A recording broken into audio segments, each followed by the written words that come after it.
Tá, estamos gravando já. Deixa. Vocês estão vendo? Núbia, fala pra mim se vocês estão. Sim, professor, tá a tela cheia já. Tá. Olha só. Nós começamos a falar um pouquinho. Depois do intervalo eu falo da prova, só para relembrar que nós faremos prova semana que vem. Mas daí eu falo depois do intervalo. É, no final da aula da semana passada, a gente começou a falar sobre termodinâmica. Então eu vou relembrar de maneira assim rápida o que nós vimos. Nós vimos conceitos. Nós vimos que bem, quando você tem algo de interesse para poder fazer um estudo, esse seu material de interesse, nós nomeamos como ele como sistema. Então, o sistema é parte de um universo que você tem interesse em estudar. Então, se você tem um gás que você tem um interesse em estudar, esse gás, né, ele é o seu sistema.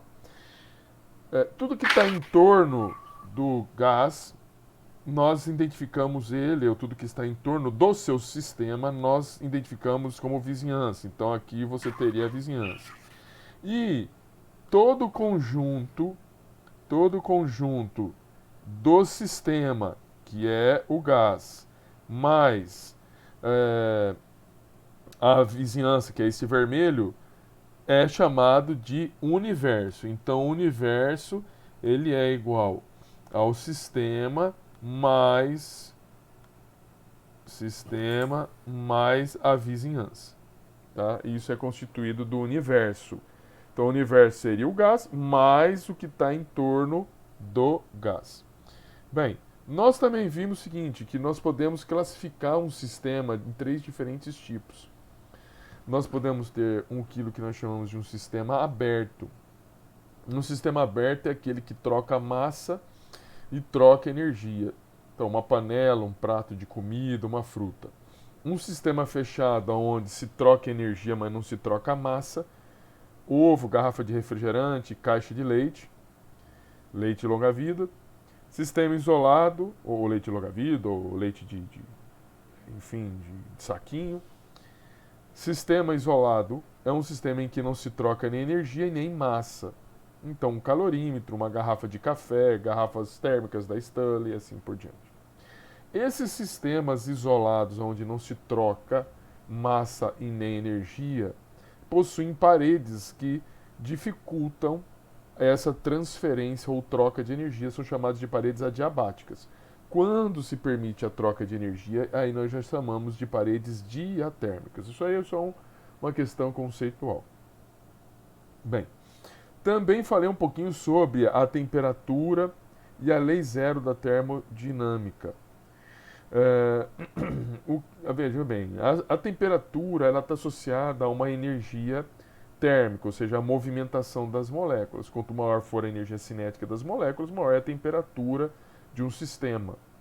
Beleza?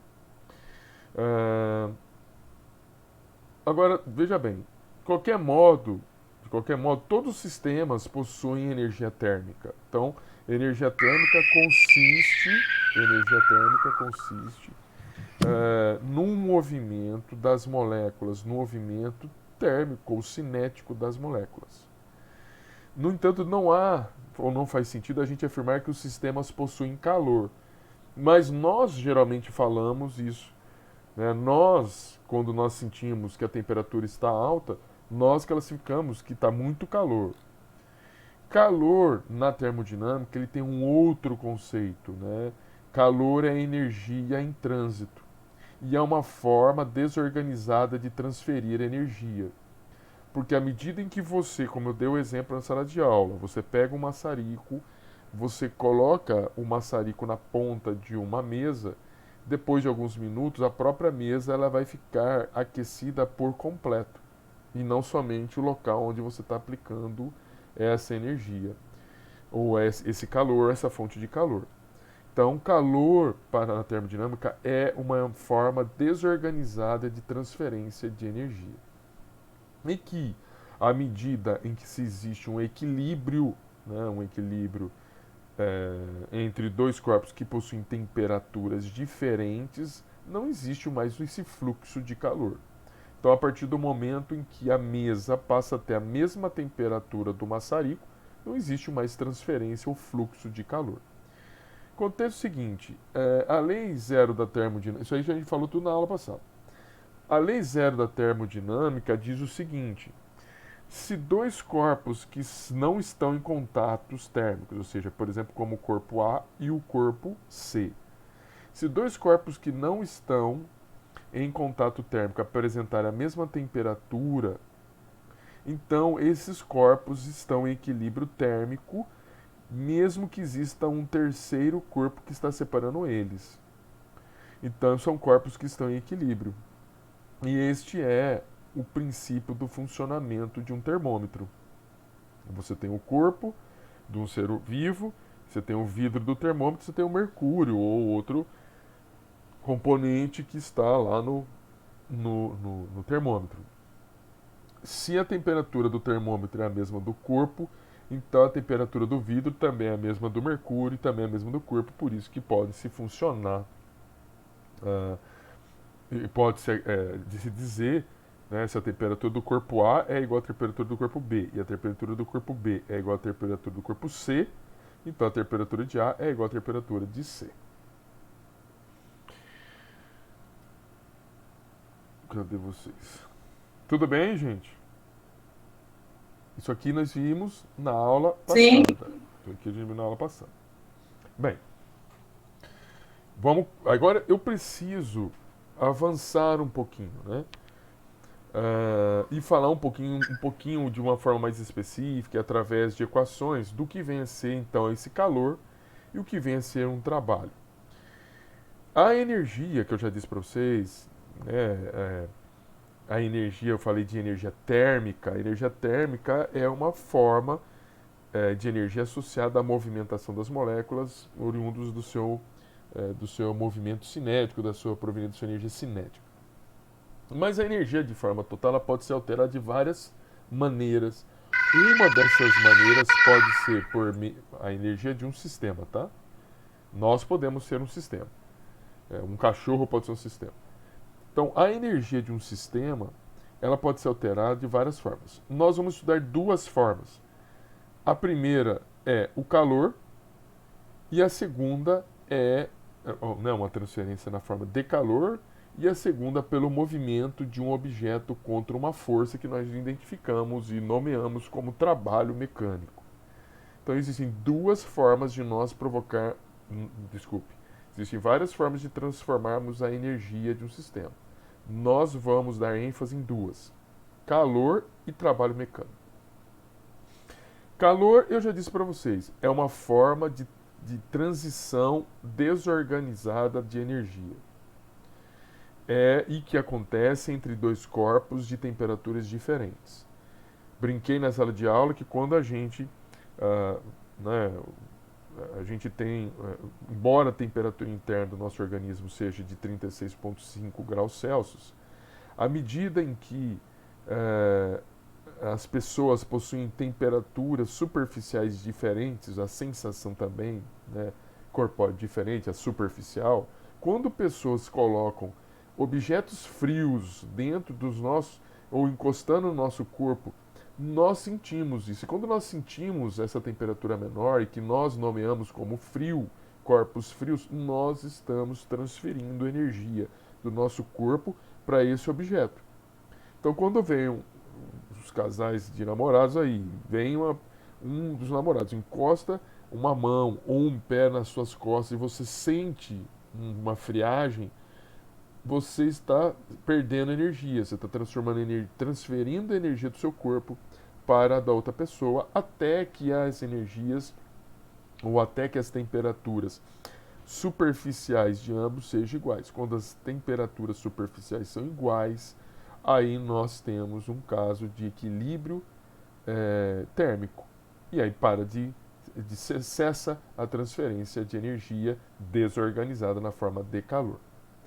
Uma outra forma de provocarmos uma alteração de uma energia de um sistema é na forma de trabalho mecânico.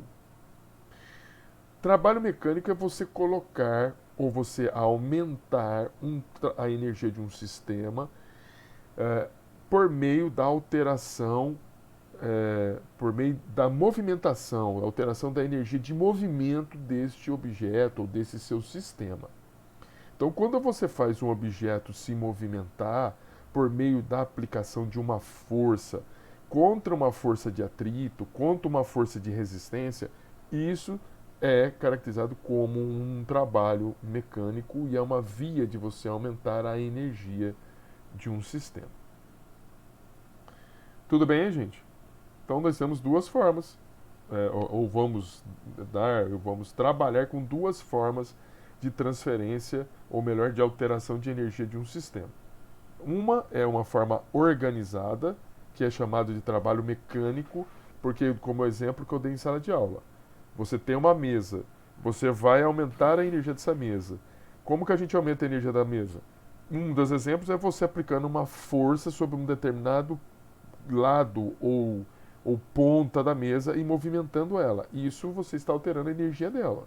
E é uma energia organizada, porque quando você provoca o movimento da mesa, você está fazendo um deslocamento sobre a ação de uma força localizada sobre uma parte específica da mesa. Essa energia não se dissipa pela mesa toda. Mas nós podemos aumentar a energia da mesa por um completo se eu fizer um processo de transferência de energia na forma de calor, que é um processo desorganizado. Pode falar, Núbio. Não tenho nada que falar, não, estou escutando. Não, então tá bom.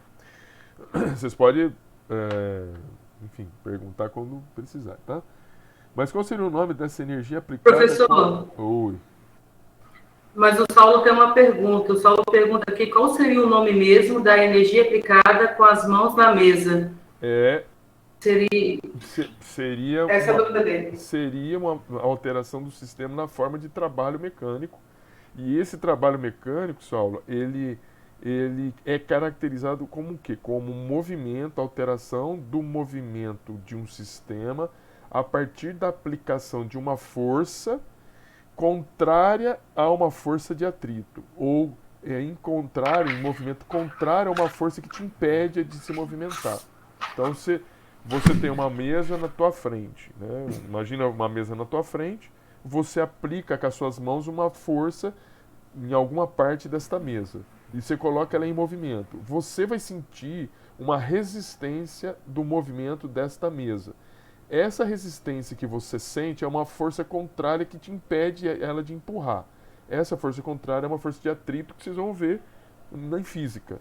Mas você, a partir do momento que consegue colocar ela em movimento, essa é por meio de uma força, e nós vamos ver já o que é essa força, nós estamos executando ou alterando a energia dessa mesa por meio de um trabalho mecânico.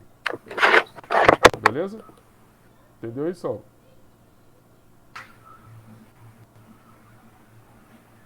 Beleza. Ele entendeu, professor. Então, veja bem, voltando aqui. Uma coisa que nós precisamos entender, né? Eu estou falando de calor e de trabalho. Toda vez que... Você imagina novamente pegando o exemplo do maçarico. Toda vez que eu pego um maçarico e coloco numa mesa, uma ponta de uma mesa, isso daí nós estamos aumentando a energia do meu sistema. Então, a energia do sistema está aumentando. Na química, nós temos que ter um referencial em termos do sinal positivo ou negativo, se está aumentando ou está diminuindo a energia. Para nossas considerações aqui, quando o sistema recebe calor, como é o caso do maçarico sobre a mesa, em que você está aumentando a energia do seu sistema, nós temos um calor que vai ser maior do que zero. Nós vamos ter um calor que vai ser maior do que zero. Quando o sistema, em vez dele receber calor, ele perde calor, e perde calor para a vizinhança, então aí o calor ele é menor do que zero. Então toda vez que o calor for menor do que zero, o sistema está perdendo energia para a vizinhança. Toda vez que o calor é maior do que zero, é a vizinhança que está transferindo o calor para o sistema. Tudo bem aí, nessa parte? por enquanto, do calor. Né? Isso é a gente precisa entender. Se o calor é maior do que zero, é porque o sistema está perdendo calor para a vizinhança. Quando o calor, quando o calor é maior do que zero, a vizinhança está transferindo energia para o sistema.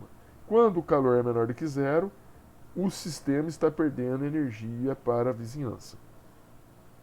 O raciocínio também é o mesmo para o trabalho. O mesmo. Quando eu pego e aplico uma força sobre a mesa e a mesa se desloca, essa força que eu estou aplicando sobre a mesa vai provocar um aumento da energia da mesa.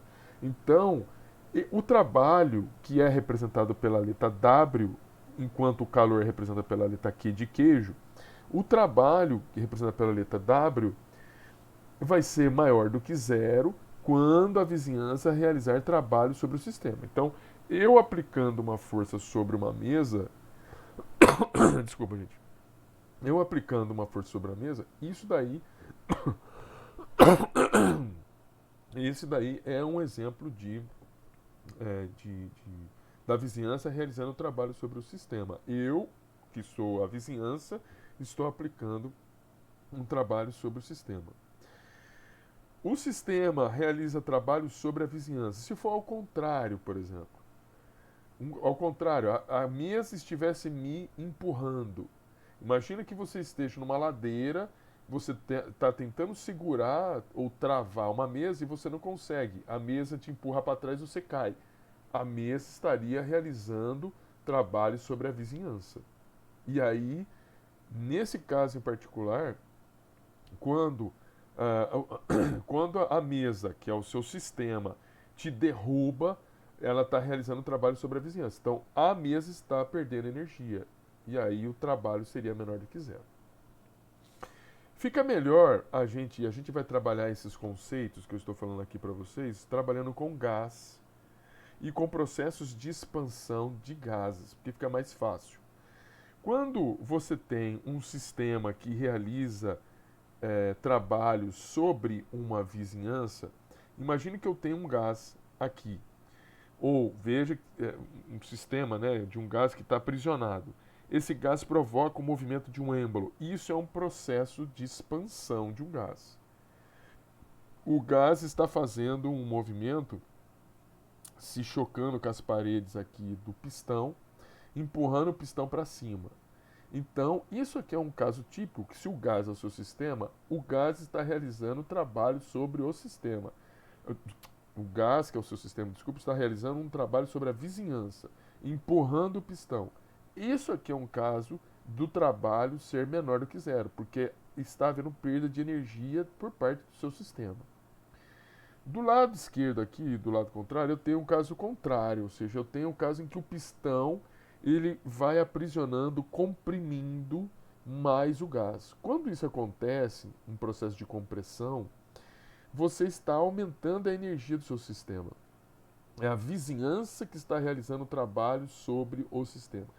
Nesse caso, do lado esquerdo, o trabalho seria maior do que zero, porque a energia do sistema aumenta.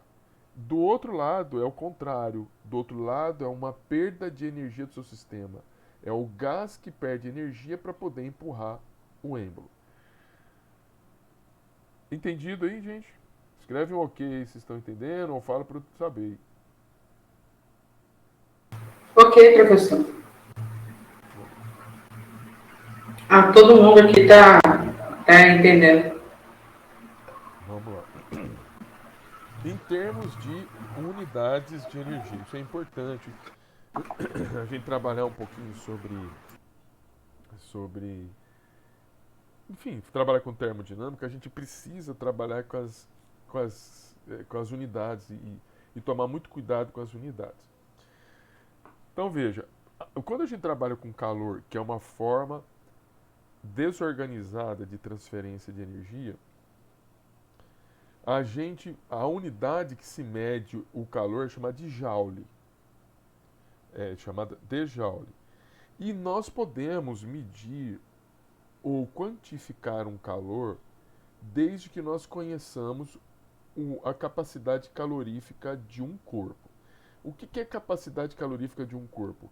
É a quantidade de energia que nós precisamos conceder ou retirar de um corpo para provocar uma variação de temperatura nele. Se nós conhecemos a capacidade calorífica, então, e eu consigo também conhecer uma variação de temperatura que aconteceu no corpo, eu vou achar a quantidade de calor necessária para provocar essa variação de temperatura. Bem, e essa capacidade calorífica tem a unidade de Joule por Kelvin. Joule é uma unidade de energia, então aqui calor vai ter a unidade de energia, Joule, e o temperatura, unidade de Kelvin. A capacidade calorífica, gente, ela é uma propriedade, né, dos materiais, e ela é uma propriedade extensiva. O que é chamar de propriedade extensiva? Ela é uma propriedade que depende da quantidade. Ela depende da quantidade. O que vem a ser isso, né? Depender da quantidade. Veja, eu tenho uma massa corpórea, você tem uma massa corpórea.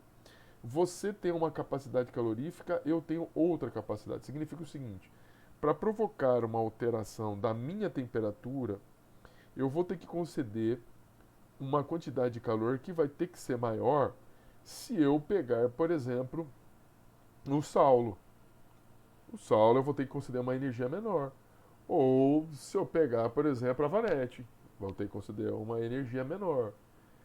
Se eu pego, falando de objetos, se eu pego uma mesa de jantar com 6 cadeiras, para poder queimar toda essa mesa, eu vou ter que conceder uma quantidade de calor. Para uma mesa de 2 lugares, eu vou ter que conceder uma quantidade menor de calor, porque a massa que está presente, a quantidade, vamos dizer assim,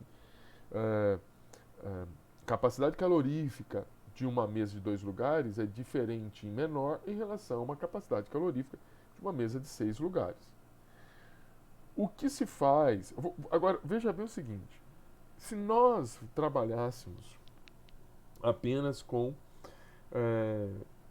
essas propriedades extensivas, que a gente depende, então, da quantidade. Imagina como que nós poderíamos tabelar essas capacidades caloríficas. Por exemplo, qual que é a capacidade calorífica da água?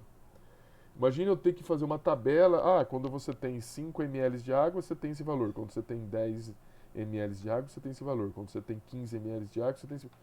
Ficaria muito ruim. Então, o que se faz para você tirar esta questão de uma propriedade extensiva e passar para uma chamada propriedade intensiva? E propriedade intensiva significa que não depende da quantidade. Nós pegamos essa capacidade calorífica e nós dividimos essa capacidade calorífica por o quê? Pela massa, por exemplo. Se a gente divide a capacidade calorífica pela massa, eu passo a fazer com que essa capacidade calorífica ela seja e tenha um único valor, independentemente da massa que o corpo tenha. E ela passa a ser chamada de capacidade calorífica específica. Eu poderia dividir a capacidade calorífica pelo número de mols. Aí eu passaria a ter uma capacidade calorífica molar. Ambos, tanto a específica quanto a molar, são exemplos de propriedades intensivas. Significa que não interessa mais, a partir do momento que eu divido pela massa ou pelo número de mols, já não me interessa mais, ou não me faz mais, não se tem mais problemas se você está trabalhando com um corpo pequeno ou com um corpo grande, um objeto ou uma matéria pequena em dimensão e em massa, ou se você está trabalhando com uma matéria ou um objeto em dimensão e massas maiores ou menores. Entendido aí, gente?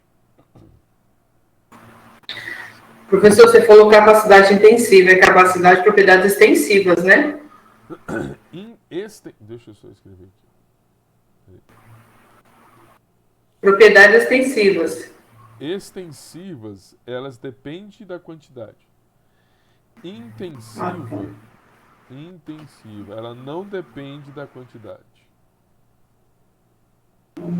Entendi. Então, a questão é o seguinte: quando a propriedade é extensiva, Se eu pegasse o calor apenas, dividisse pela variação de temperatura, que nós nomeamos isso como capacidade calorífica, veja que do jeito como está essa fórmula, a capacidade calorífica de qualquer matéria iria depender da massa que a matéria possui.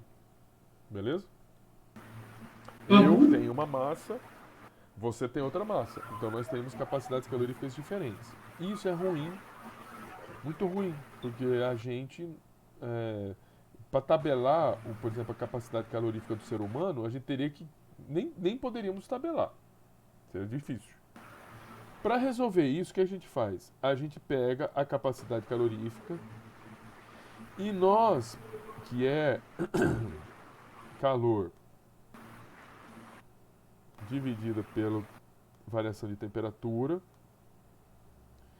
e nós vamos pegar essa divisão toda, que é chamada de capacidade calorífica, então a gente vai pegar tudo isso, e nós vamos dividir tudo isso pela massa. Quando a gente faz isso, essa capacidade calorífica passa a ser chamada de capacidade calorífica específica. Dividir pela massa significa que nós estamos pegando uma capacidade calorífica relativa. Relativa ao quê? Em relação à massa. Então ela passa a ser uma propriedade intensiva. Por que intensiva? Porque ela já não vai mais depender se o corpo tem ou não tem uma massa grande. Ela já está dividida pela relação de massa, entendeu? Então, aí, Sim. se o corpo é pequeno ou grande, não interessa, porque todos os seres humanos terão a mesma capacidade calórica. Entendi. É isso. Vamos lá. Vocês entenderam aí? Não vai sumir não, hein, pessoal? Vamos ficar esperto aí. Deixa eu só espirrar um negócio na minha garganta aqui. Tá difícil, espera aí. Pronto, quem sabe agora melhora um pouco. Então, depois dessa definição da capacidade calorífica, eu preciso, então, mostrar aqui uma equação que é muito conhecida, que ela é chamada de Ki-macete. Da onde saiu essa equação? Quando nós temos a capacidade calorífica específica, que é a capacidade calorífica dividido pela massa, veja, capacidade calorífica específica, ela é a quantidade de calor dividida pela variação de temperatura e dividida pela massa. Se eu pegar essa massa aqui e colocar ela aqui, olha, ou seja, eu passo ela dividindo, ela está dividindo, eu passo ela multiplicando. E depois eu pego essa variação de temperatura e também passo para cá multiplicando, eu vou ter essa equação aqui, ó. Essa equação, que é chamada de Ki-macete. Ki-M-C-T, Ki-macete, ou seja, eu consigo determinar a quantidade de calor necessária para provocar uma variação de temperatura em qualquer objeto que tenha uma capacidade específica e também, e aí, a partir de uma determinada massa.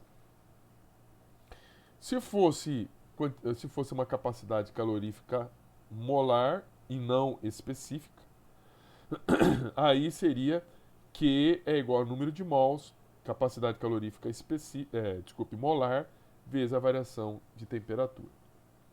Então, essa é a primeira equação a se saber para a gente poder calcular valores de calor necessários para alterar a temperatura de um determinado objeto. Um comentário a ser feito para vocês. Aqui eu tenho um exemplo de materiais que podem ser utilizados na constituição de uma panela, por exemplo. E aqui são valores de capacidades caloríficas. Veja, quanto maior for a capacidade calorífica, maior é a quantidade de quanto maior a capacidade calorífica, maior vai ter que ser a quantidade de calor que eu preciso fornecer para provocar uma variação de temperatura. Tudo bem? Então, o capixaba gosta de fazer uma moqueca na panela de barro. A panela de barro possui uma, uma capacidade calorífica que é maior do que uma panela, por exemplo, de alumínio. Significa o seguinte, para que uma panela de alumínio, para que a gente provoque uma alteração de temperatura da panela de alumínio, eu vou precisar conceder uma quantidade de calor menor em relação a uma panela de barro, que eu vou ter que conceder uma quantidade de calor maior para provocar a mesma variação de temperatura. Eu vou repetir de novo. Aqui a gente tem um exemplo da panela de, por exemplo, mármore, tá aqui, e o latão. Aqui os dois. Perceba que a diferença é grande. O mármore, para provocar uma alteração de temperatura do mármore, eu vou precisar a mesma variação. Quando eu falo a mesma variação, é variação de temperatura. Vamos supor que eu queira provocar uma variação de temperatura, por exemplo, de 25 graus Celsius. 25 graus Celsius significa 298 Kelvin. 298 Kelvin. Para provocar uma variação, para provocar uma variação de 298 Kelvin, 298 Kelvin, eu vou precisar mais energia para a panela de mármore do que para a de latão. Porque a panela de mármore tem uma capacidade calorífica maior. Ter uma capacidade calorífica maior significa que o material suporta uma energia maior sem alterar a sua temperatura. Enquanto o latão, com uma quantidade de calor menor, vai provocar sim uma variação de temperatura mais rápida. Então, ter uma capacidade calorífica menor significa que você vai cozinhar mais rápido. Significa que o material ganha energia mais rápido e perde energia mais rápido. Ter uma capacidade calorífica maior significa que o material ganha energia mais lentamente, mas perde energia mais lentamente. Fazer uma comida, uma muqueca, por exemplo, numa panela de barro, mantém por mais tempo a comida quente, aquecida, porque o barro perde energia mais lentamente. Fazer uma muqueca numa panela de alumínio, a muqueca vai esfriar mais rapidamente. Então não é uma questão apenas de beleza. Você oferecer uma muqueca numa panela de barro, você mantém o que está lá mais quente. Tanto é que você tem que tomar muito cuidado quando vem ela, porque aquela panela permanece por mais tempo aquecida. Então a possibilidade de você ter queimadura é mais rápida que uma panela de alumínio. Principalmente quando você estiver num local com ar-condicionado. Vocês entenderam isso? Sim. Muito bem. Essa forma de... O calor, né, esse calor aqui, nós podemos medir esse calor, essa transferência, né, desorganizada, que é o calor, através da variação de temperatura, através de um calorímetro. E tem vários tipos de calorímetros, isso aqui é uma espécie de calorímetro. Né? Você tem aqui, por exemplo, a sua amostra, que está aqui em amarelo. Isso aqui é uma resistência que pode provocar uma alteração da amostra. E aí, à medida que você transfere energia para a sua amostra, ou você provoca uma reação química que provoque variação de temperatura, essa variação de temperatura vai ser medida por termômetros, e a partir dessas variações de temperatura é que eu posso medir o valor da quantidade de calor que foi necessário para uma reação acontecer. É claro, veja bem o seguinte, a reação está acontecendo aqui dentro. Perceba que um calorímetro ele tem a sua constituição física, ele também tem um material de que ele é constituído, por exemplo aqui, ele tem um material. Nós precisamos saber qual é a capacidade calorífica do termômetro, do calorímetro. Porque parte da energia que é gerada aqui é transferida para o calorímetro. Então, é assim, nós precisamos, eu só estou falando isso, você nem precisa saber, só para o conhecimento. Nós precisamos conhecer a capacidade calorífica do calorímetro, nós precisamos saber a capacidade calorífica também da amostra, para que a gente possa saber a quantidade de energia que foi gerada por esta amostra e a quantidade de energia que é perdida para o calorímetro aqui dentro. Porque eu sabendo quanto se perde de energia aqui para o calorímetro, eu consigo, e os próprios equipamentos fazem isso, o que é perdido, eles já somam e já dão o resultado. Isso aí, ou seja, o pessoal já sabe, faz o teste, quanto de energia se perde quando existe uma quantidade de calor sendo gerada para aquecer essa parte interna do calorímetro.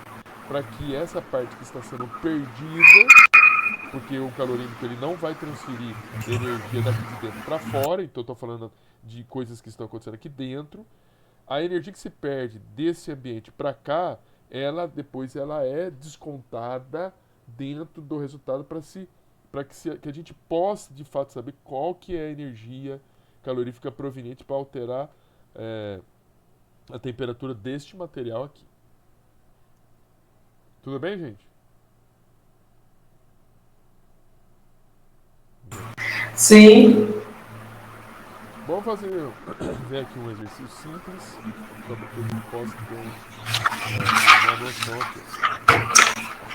Qual que é a quantidade de calor em joule é necessária para levar um meio litro de água de 20 graus Celsius para 90 graus Celsius? Aí dá o valor específico da água, 4,184 joule, gramas a menos 1, graus Celsius a menos 1. Densidade da água, 1 grama por centímetro cúbico. Bem, primeiro, por que, que ele me deu densidade? Porque ele falou meio litro. Eu preciso converter esse meio litro em massa para substituir aqui, ó. Ele falou que são 500, meio litro é 500 litros. Então, 500 litros. Só que eu não consigo substituir valor de volume aqui, tem que ser massa. Só que densidade é massa por volume. Massa por volume. Só um minutinho.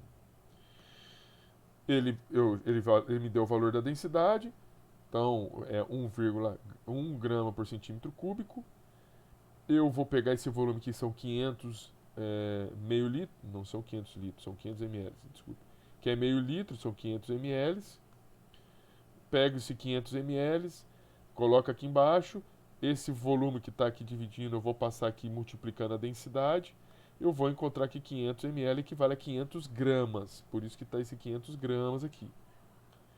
Vezes capacidade calorífica. A capacidade calorífica é 4,184 joule, gramas a menos 1, centímetros a menos 1. É por isso que, veja bem que a gente tem que olhar muito as unidades. Veja que a unidade da capacidade calorífica está em graus Celsius, então eu não preciso converter a temperatura ou a variação de temperatura. E a variação de temperatura é 90 menos 20 graus Celsius. Então perceba, esse grau Celsius eu vou cortar com esse. Essa grama eu vou cortar com ou esse grama, que é a unidade. Vai saber aqui a unidade. Joule aqui, ó. 146,44 kJ ou 146.440 joule. Bem, ele está perguntando o seguinte: a quantidade de calor em joule. Em joule. Eu quero. Veja bem que eu quero. Muitas vezes a gente não fala ou não cita a energia na forma de joule, mas na forma de caloria.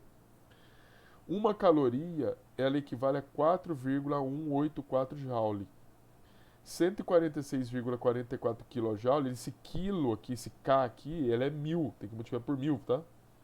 O 146,44 kJ equivale a 35.000 calorias ou 35 quilocalorias.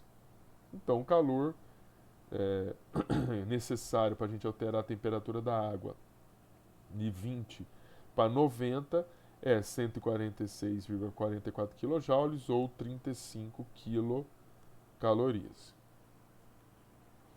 Tudo bem? Sim. Muito bem. Vamos avançar aqui um pouquinho. Então, eu estava falando, fazendo aqui contas sobre calor. Vamos falar aqui um pouquinho sobre trabalho, fazer contas sobre trabalho. Então, veja bem o seguinte, olha. O trabalho necessário para mover um objeto até uma certa distância contra uma força que se opõe é calculado multiplicando-se a força pela distância. Então, lembra que eu falei para você, imagina que você está aplicando uma força sobre uma mesa e você quer deslocar essa mesa. Você vai transferir energia, né, ou seja, energia sua potencial para a mesa, que vai se movimentar. A mesa tem energia potencial e vai ganhar energia cinética. Veja, uh, você poderia falar, mas como que eu calculo o trabalho que eu tenho que fazer sobre a mesa para que ela possa sofrer um deslocamento? Eu preciso saber qual que é a força que eu tenho que atuar sobre a mesa e sobre o deslocamento que eu vou causar na mesa. É assim que é calculado o trabalho. Força. Como que nós calculamos a força que você tem que aplicar sobre a mesa? Eu tenho que pegar a massa da mesa e multiplicar pela aceleração que a gente vai imprimir na mesa, vezes o deslocamento que ela tem. Vou repetir de novo. O trabalho que você executa sobre uma mesa, ele é a força vezes o deslocamento. Essa força é a massa vezes a aceleração vezes o deslocamento. Massa tem unidade de quilogramas. A aceleração tem unidade de metros por segundo ao quadrado. Então, esta unidade aqui, ó, quilogramas veja bem, quilogramas metro por segundo ao quadrado é chamado de Newton. É uma unidade chamada de Newton. Newton vezes metro é chamado de Joule. Se nós. Veja, isso é porque eu já estou adiantando, ou seja, quilogramas vezes metro por segundo ao quadrado é Newton. Perceba que se eu multiplicar quilograma, metro, segundo ao quadrado vezes metro, vai ficar quilograma, metro quadrado, segundo a menos 2. Tudo isso aqui é Newton por metro e isso é Joule, a unidade de energia. Professor, não estou entendendo porque você está falando tudo isso. Eu só estou falando o seguinte, para você ter uma noção que 1 Joule é igual a 1 Newton metro, ou 1 Joule é igual a 1 quilograma metro quadrado, segundo a menos 2. Isso aqui é importante porque vai ocorrer exercício em que nós vamos ter que fazer. Vamos ter que passar as unidades de quilograma metro quadrado, segundo a menos 2, para Joule, ou de Newton metro para Joule. Ou mesmo vocês, muitas vezes vocês estão fazendo contas e vocês estão fazendo conta, você vê que o resultado deu Newton metro e você não consegue identificar que isso é uma unidade de energia. E é importante a gente saber que isso é uma unidade de energia. Então, veja bem um exemplo simples aqui. Ó. Qual o trabalho necessário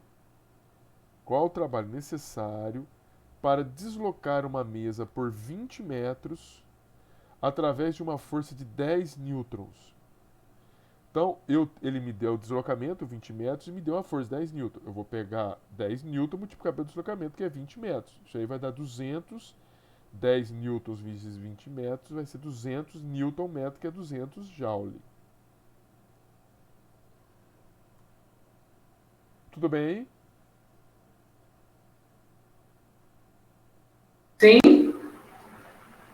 Muito bom. Vamos falar mais um pouquinho. Eu disse para vocês, né, que existem várias maneiras de você alterar a energia de um sistema. Mas nós vamos dar ênfase em dois. Uma mudança da energia por meio do calor, uma mudança da energia por meio do trabalho.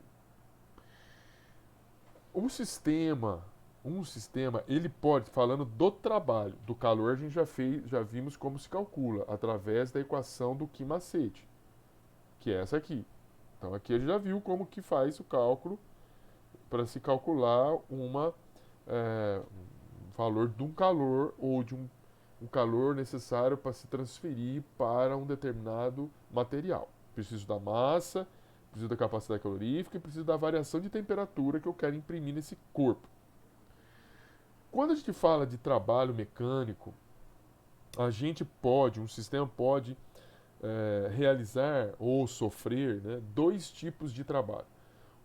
E aqui nós estamos trabalhando já com o olhar sobre gases. Nós podemos ser um trabalho de expansão ou um trabalho que não é de expansão.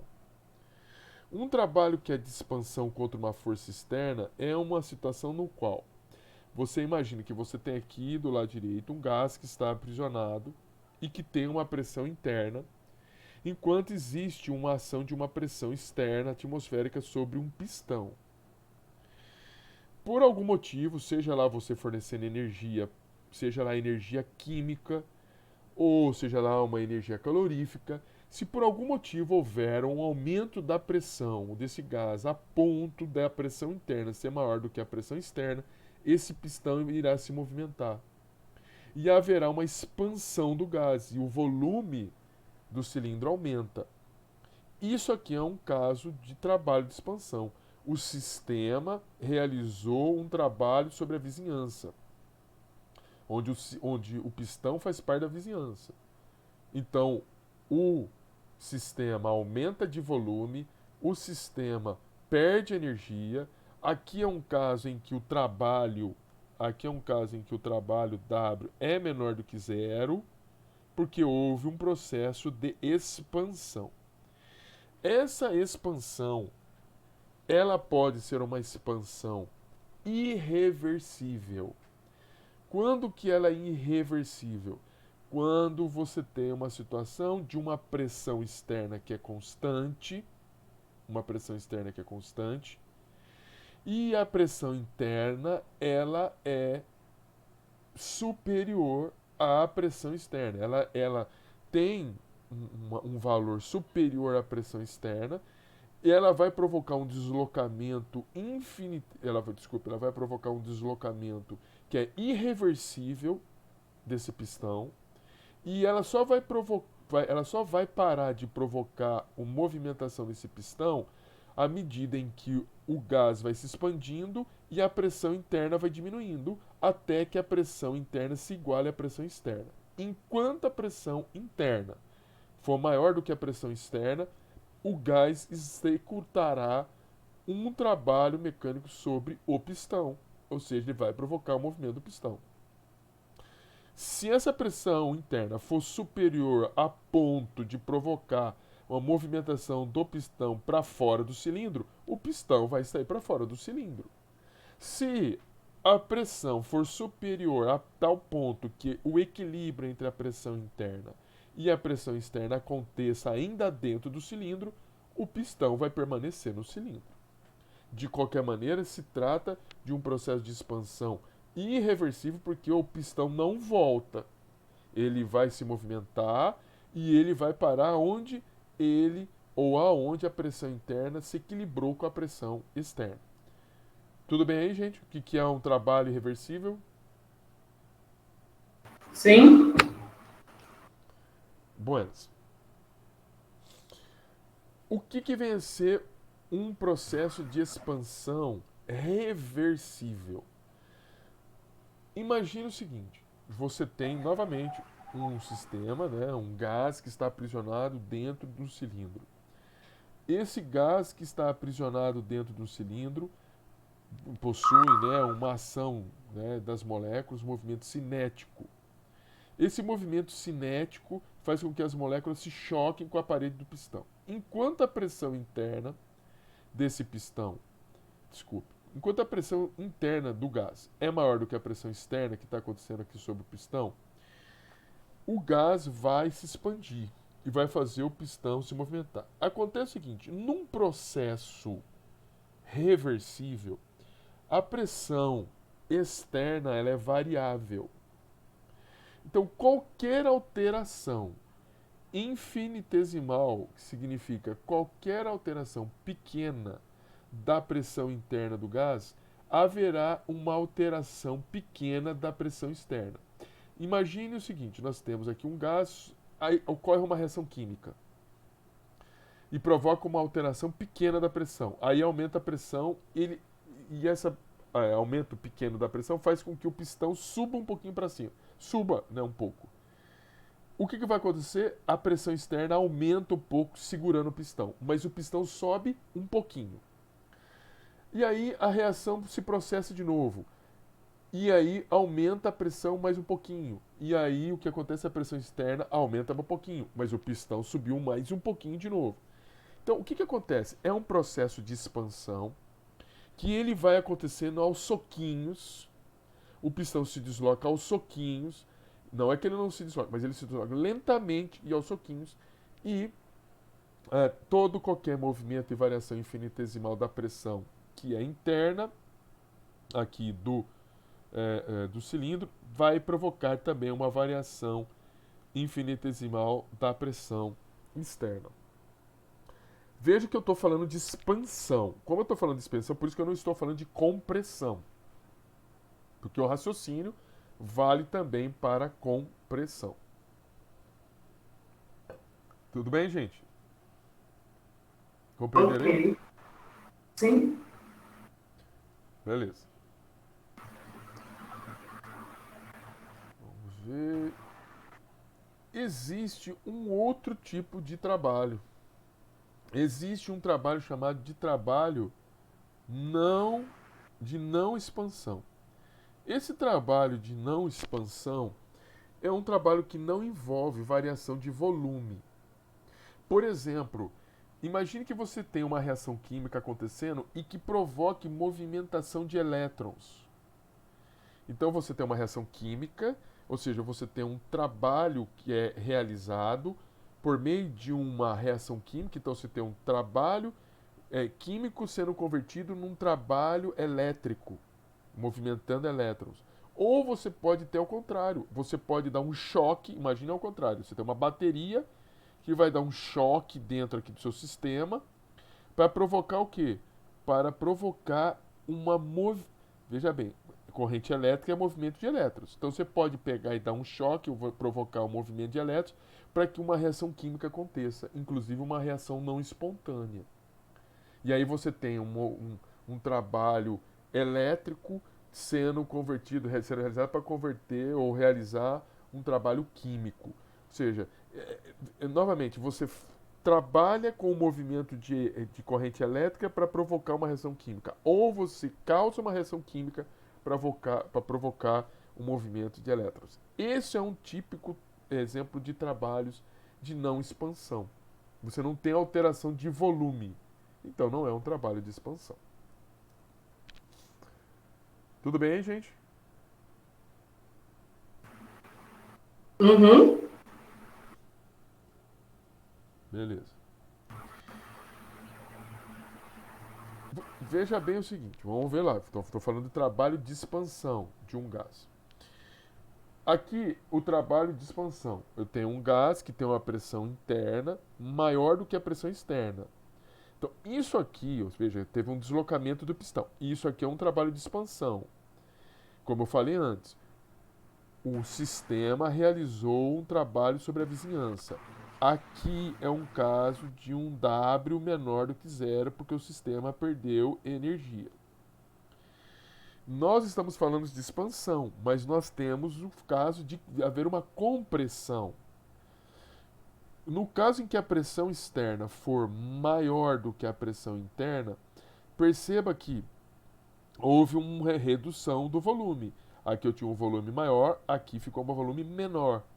Então aqui é um caso de compressão. Nós não estamos vendo exemplos de compressão, tá? Mas eu estou dando aqui, falando, porque tanto os casos de expansão como de compressão devem ser considerados. Por exemplo, aqui no processo de compressão, aqui o trabalho foi realizado sobre o sistema. Então você aumentou a energia do sistema. Então o trabalho aqui seria maior do que zero. Trabalho maior do que zero significa que o sistema, ou seja, a pressão externa, é maior do que a pressão interna. Trabalho de expansão é o contrário. O sistema tem uma pressão maior do que a pressão externa e aqui ele perde energia. Do lado direito, o sistema ganha energia, do lado esquerdo, o sistema perde energia. Então, aqui, do lado esquerdo, o sistema perde energia e aqui o sistema ele ganha energia. Beleza? Como que a gente faz esses cálculos? Como que a gente calcula esses trabalhos? Primeiro, eu falei para vocês que nós temos dois casos: um processo de expansão irreversível, um processo de expansão reversível. Num processo de expansão ou de trabalho de expansão irreversível, nós vimos que trabalho é calculado pela força vezes o deslocamento. Acontece o seguinte, olhando aqui agora só para a força pode ser reescrita. Por quê? Veja, nós estamos vendo aqui gases aprisionados no cilindro. Pressão que esse gás, ou que as moléculas desse gás faz sobre esse cilindro, é oriundo do choque dessas moléculas sobre a cabeça do cilindro. Então, a pressão interna, ela é proveniente do quê? Da força com que essas moléculas se chocam em função da área que elas estão se chocando. Então, a pressão, agora eu vou olhar para a pressão externa, porque aqui né, vou fazer uma associação com a pressão externa. A pressão externa, que é a pressão das moléculas que estão do lado de fora do sistema, ela vai ser igual à força com que essas moléculas estão se chocando, dividida pela área de choque delas. Se eu pegar essa área e eu passar, ela está dividindo, né, do lado direito, passar aqui desse lado aqui, ó, multiplicando, eu posso substituir a força, essa força aqui, que inclusive está aqui, por meio do quê? Da pressão externa vezes a área, que é isso aqui. Então eu substitui a força, substitui essa força por isso aqui, vezes o deslocamento. Bem, o que é área vezes deslocamento? Veja, aqui eu tenho um exemplo de área do pistão, aqui, ó, que é a área do pistão. E aqui eu tenho um deslocamento que o pistão fez nessa expansão. Veja, esse deslocamento, essa medida de deslocamento pela área do pistão, isso é volume. Multiplicar a área do pistão pelo deslocamento é o volume que o pistão percorreu. Por isso que você pegar a área vezes o deslocamento representa a variação do volume, que é justamente esta variação ou esta variação. Ou aqui, como eu estou querendo dizer, em 2D, né? Isto aqui é a variação de volume que teve, né? Essa aqui é a variação de volume. E eu posso, então, calcular o trabalho de um processo de expansão irreversível pegando a pressão externa, multiplicando pela variação do volume. Veja que tem um sinal negativo. Por que tem esse sinal negativo? Porque o gás, veja bem o seguinte, o gás ele está se chocando com o pistão, está provocando um deslocamento do pistão e está aumentando o volume aqui. O gás está gastando energia. Gastar energia significa que o trabalho será negativo. Por isso que tem esse menos aqui. Então esse menos está aí porque o trabalho ele já é negativo.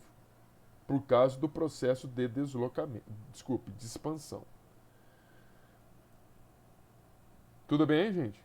Compreenderam aí? Sim. Pra gente... Bem, melhor a gente voltar daqui a pouco do intervalo. Daqui a pouco eu falo sobre o processo de expansão reversível, do cálculo. Vou parar aqui um pouquinho, vou fazer um intervalo aí e a gente volta aqui uns 20 minutos, tá bom? Volta 9 e pouco? 9 horas?